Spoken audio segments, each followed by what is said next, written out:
అట్లాంటి సన్నాసులకు మన పోలీసు వాళ్ళు నోటీస్ ఇచ్చారు. మా జాతిపితకు నోటీస్ ఇస్తారని. ఎవరికిరా నువ్వు జాతిపితవు? ఎవడు నీ జాతి? వినోద్రావు నీ జాత?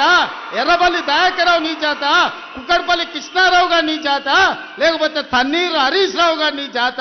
నీ జాతికి పిత ఉండొచ్చు, మాకు మా నల్గొండకో లేకపోతే మా పాలమూరుకు నీ జాతితో ఏం పని? నీ జాతి ఏంది? నీ నీతేంది?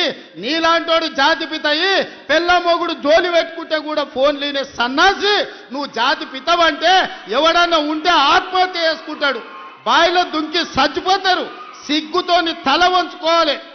ఇట్లాంటి ఘోరమైన క్రూరమైన నేరాలు చేస్తే పోలీసు వాళ్ళు పట్టుకొచ్చినట్టు వానికి ముఖానికి ముసుగు తొడిగి కండ్ల కాడికి ఇట్లా పొక్కలు పెట్టి పట్టుకొస్తారు. ఆయన ముఖం మందికి చూపియొద్దాడు.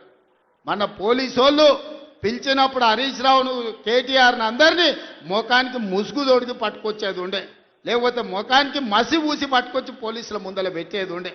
పోలీసు వాళ్ళు మంచోళ్ళు కాబట్టి ఏమనలేదు. మా జాతిపితకు నోటీస్ ఇస్తావా?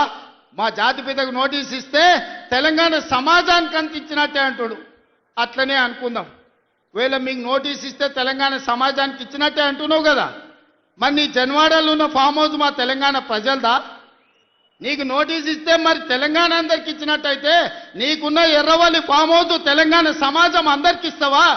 జన్వాడలో నీకున్న ఫామ్ హౌస్ అందరికి ఇస్తావా? మొయినాబాద్లో హరీష్ రావుకున్న ఫామ్ హౌస్లో అందరినీ రాణిస్తావా? మీ టీవీలు మీ పేపర్లు మాకు ఇస్తావా? వేల కోట్ల రూపాయలు తెలంగాణను కొల్లగొట్టిన దాంట్లో తెలంగాణ నిరుద్యోగులకు ఏమని ఇస్తావా? ఎమ్మెల్యేలు, ఎమ్మెల్సీలు, రాజ్యసభలు, లోక్సభలు, మంత్రులు, ముఖ్యమంత్రి అన్ని మీరే తీసుకున్నావు.